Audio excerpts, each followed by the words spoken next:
데살로니가전서 5장 16절에서 18절까지 제가 봉독하겠습니다. 항상 기뻐하라. 쉬지 말고 기도하라. 범사에 감사하라. 이것이 그리스도 예수 안에서의 너희를 향하신 하나님의 뜻이니라. 아멘. 오늘 여러분과 같이 하나님의 말씀 생각할 제목은 하나님의 뜻이라는 제목으로 잠깐 생각해 보겠습니다. 말씀을 듣고 깨닫고 실행하는 여러분과 제가 되기를 바랍니다. 요한복음 데살로니가전서 5장 이 말씀은 사도 바울이 데살로니가 교회 성도들에게 권면하는 하나님의 말씀입니다. 그 중에서 오늘 읽은 이 석절은 데살로니가 교회 성도들에게 하나님의 뜻이 무엇인가를 사도 바울이 분명히 말씀해 주고 계십니다. 하나님의 뜻은 쉬지 말고 항상 기뻐하라. 쉬지 말고 기도하라. 범사에 감사하라. 이 세 마디가 하나님의 뜻을 요약한다고 사도 바울은 우리에게 진도하고 있습니다. 그럼 이 하나님의 뜻을 실행할 왜 하나님의 뜻을 이렇게 말씀하셨나? 데살로니가전서 2절에 보면은 주의 날이 밤에 도둑같이 이룰 줄을 너희 자신이 자세히 알기 때문이라. 첫 번째 이 세 가지를 행하는 이유는 주의 날을 기다리는 성도들에게 말씀하시는 것입니다. 주의 날이 도적같이 임하리라. 그 때와 시는 알지 못한다고 성경은 우리에게 말씀하고 계십니다. 하지만 반드시 주의 날이 우리에게 임한다고 성경은 우리에게 말씀해 주고 계십니다. 주의 날은 어떤 날입니까? 주의 날은 주님이 재림하시는 그날을 말하고 있습니다. 주님이 오시는 날, 주님이 재림하는 날, 그 날은 또한 심판의 날이라고 말씀해 주고 계십니다. 주님을 만나는 방법에는 두 가지 방법이 우리에게 있습니다. 첫 번째 방법은 주님이 우리에게 오시는 재림의 날입니다. 예수님께서 감난산에서 부활승천하시면서 너희가 본 이대로 내가 다시 오리라 라고 말씀해 주고 계십니다.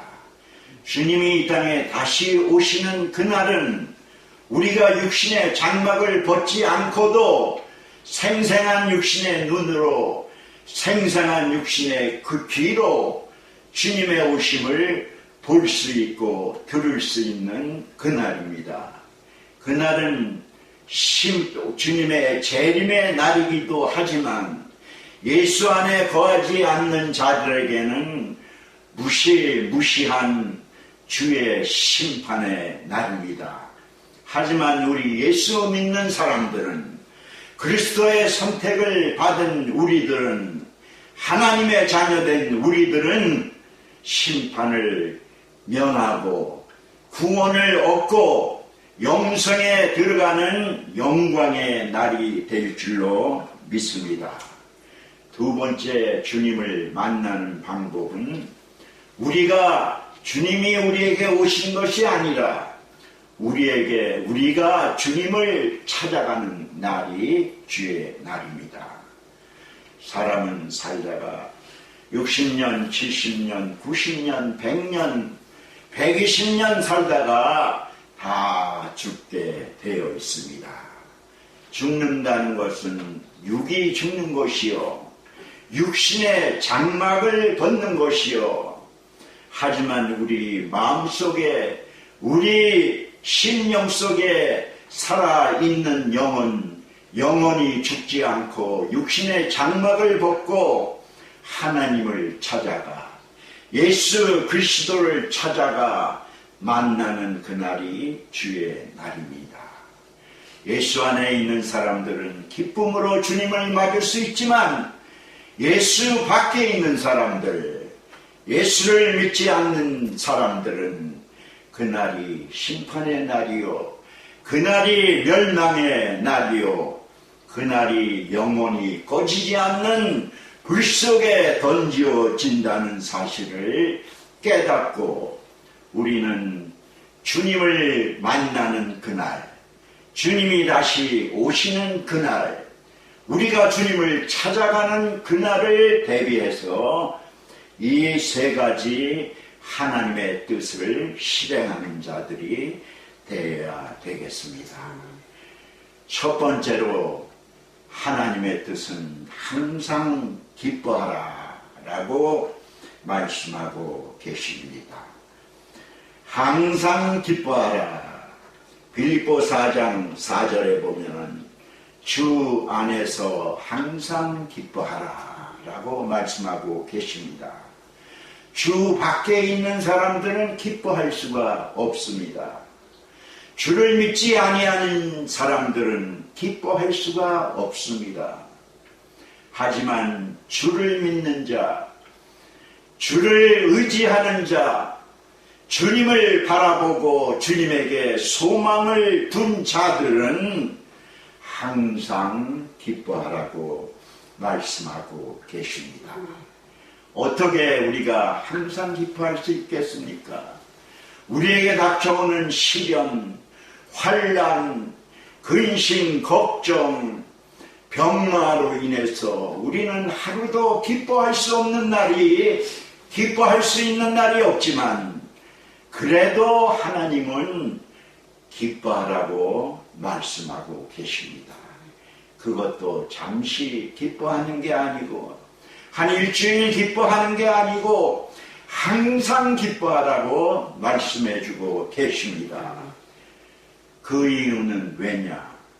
그리스도 안에 있는 사람들, 하나님 말씀에 거하는 사람들, 성령 안에 성령을 따라 성령과 함께 동행하는 사람들은 기뻐할 수밖에 없습니다. 왜? 하나님이 우리의 죄를 씻겨 주셨기 때문에, 예수 그리스도를 믿기만 하면은 우리의 죄와 허물을 하나님이 용서해 주셨기 때문에 우리는 기뻐해야 합니다. 저도 그렇고 병이 든 사람들은, 우리 집사람 친구 장로님도 지금 상기요 사기요 지금 그러고 병중에 계시는데, 처음 들었을 때 얼마나 실망이 되겠어요. 얼마나 근심이 되겠어요. 의사는 이제 6개월밖에 못 산다고 하는데 얼마나 낙담이 되겠어요. 일반 사람들도 그런 소리를 듣고, 어떤 사람은 자포자기하여 더 병이 가중되어 더 빨리 죽는 사람도 있지만, 어떤 사람들은 병을 이기려고 무던히 애쓰고 이 모양 저 모양 온갖 처방을 다 써가면서 치료하는 사람들도 있습니다. 하지만 우리 예수 안에 거하는 자들은, 예수님 말씀 안에 거하는 자들은 우리에게 어떤 시험, 어떤 말기의 암이 우리에게 닥쳐온다 하더라도 우리는 낙심할 필요가 없습니다.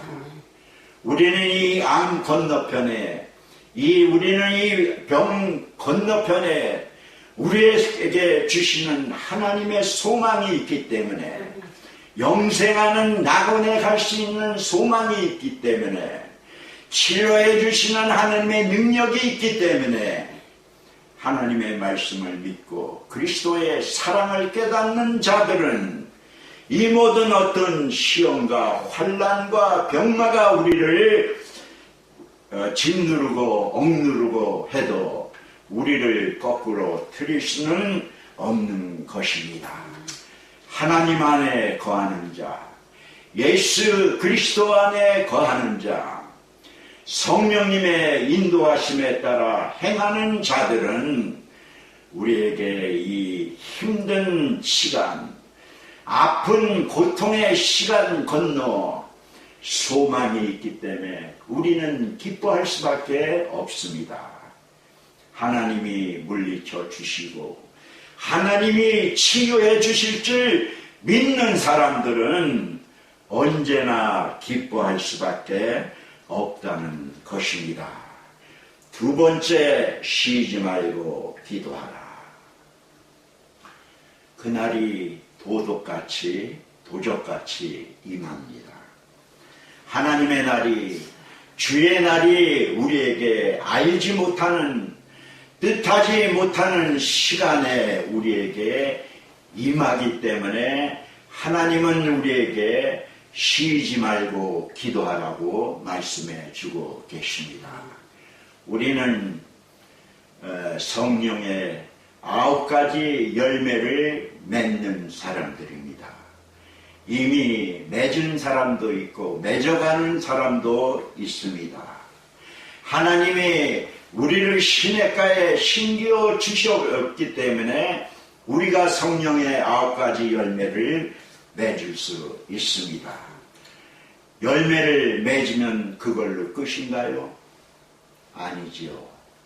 계속 시냇가에 그 수분을 빨아들여 영양분을 보충해야 되는 것입니다. 기도는 마치 생명수 같은 것입니다. 기도는 우리의 호흡과 같은 것입니다. 그래서 기도를 통하여 우리는 하나님과 우리 사이를 연결하고 하나님과 우리 사이에 막힌 벽을 허물고 하나님과 우리가 하나 되어 화목하는 그리스도의 자녀, 하나님의 자녀가 될 수 있기 때문에 하나님의 두 번째 뜻은 쉬지 말고 기도하라고 우리에게 명하고 계십니다. 하나님의 말씀 안에 거하는 자, 예수 그리스도를 믿고 의지하는 자, 성령 안에서 성령이 인도하심에 따라 행하고 따라가는 자들은 기도를 멈추면 아니 됩니다. 하나님과의 고리를 끊어버리면 안 됩니다. 구원으로 가는 길을 벗어나 딴 길로 가면 아니 됩니다.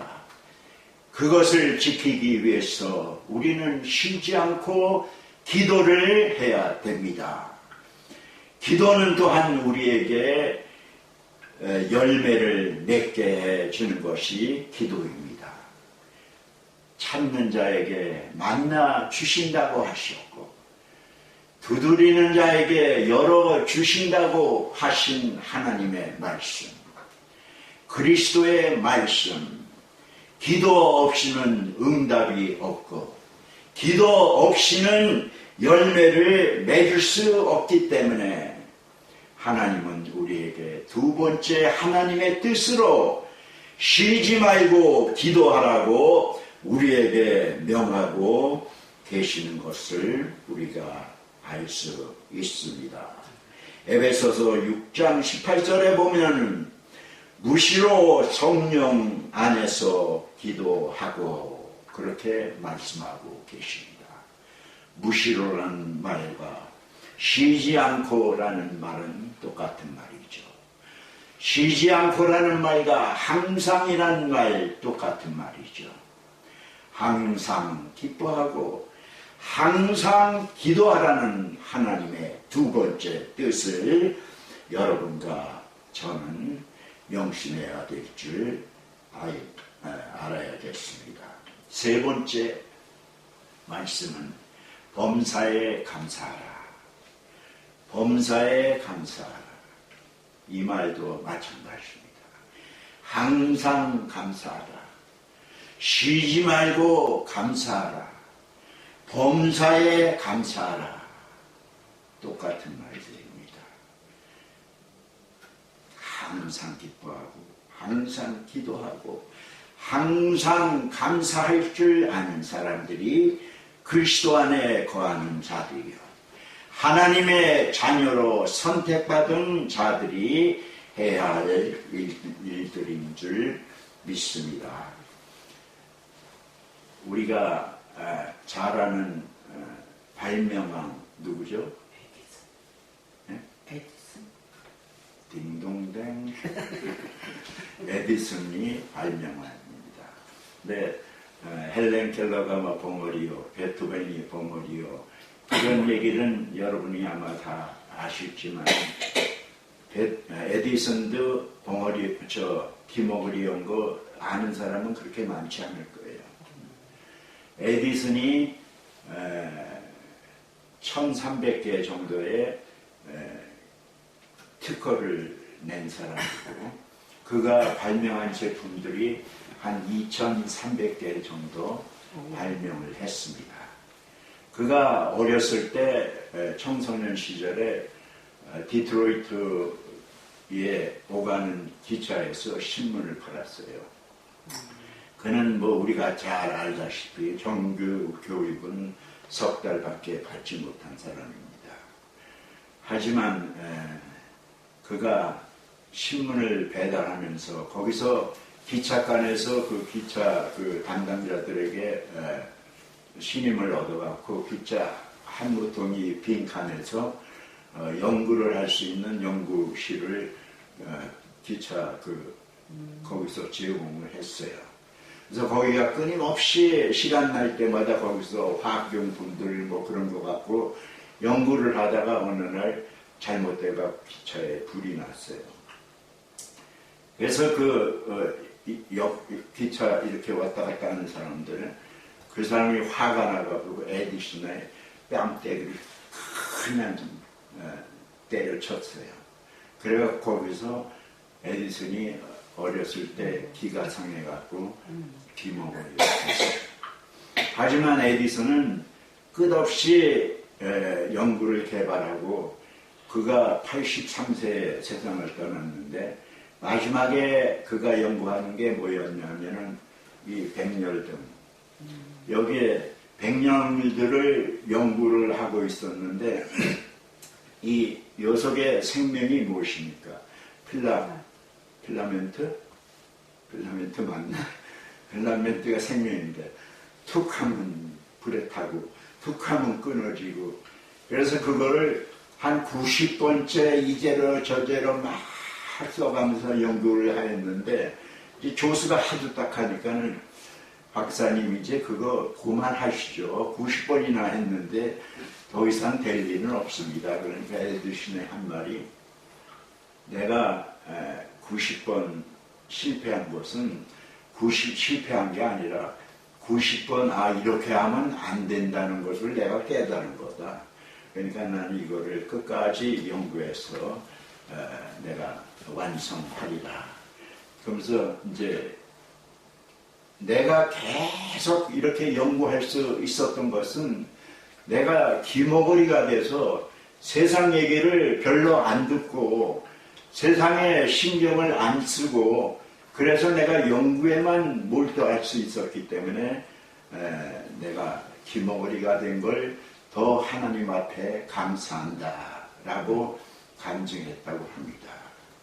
귀머거리가 되어도 놀라운 발명을 수없이 끊임없이 할 수 있는 사람, 귀머거리가 되어도 놀라운 명곡을 끝없이 만들어낸 베토벤, 그 외에도 수많은 사람들이 장님이 되어도 귀머거리가 되어도 말을 할 수가 없어도 꾸준히 신앙인들은 하나님 앞에서 그 어려움을 극복하고 감사하는 마음으로 하나님께 나아가는 것을 우리는 역사를 통해서도 알 수 있습니다. 항상 감사하는 마음. 내가 비록 기머거리가 되고, 내가 비록 불구가 되고, 내가 비록 파산하여 가난한 자가 될지라도 감사할 줄 아는 사람에게 하나님은 그를 긍휼히 여기시고, 하나님은 그를 높이시며, 하나님은 그를 통하여 하나님의 영광을 드러내는 것을 우리가 알 수가 있습니다. 이 하나님의 뜻은 왜 그러면은 하나님이 이거를 행하라고 우리에게 말씀하시는가?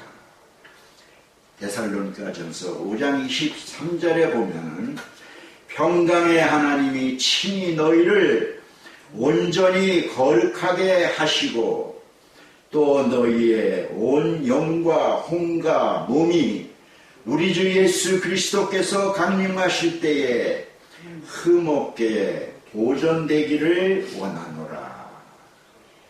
우리의 몸과 마음과 혼이 흠없이 보존되는 방법이 바로 이 세 가지 하나님의 뜻 안에 있는 것을 명심하시기를 바랍니다. 우리의 몸이 흠이 없어야, 우리의 영이 흠이 없어야, 우리의 혼이 흠이 없어야 여호와 하나님의 아들 예수 그리스도께서 이 땅에 재림하시는 그날 우리는 심판을 면할 수 있습니다. 왜?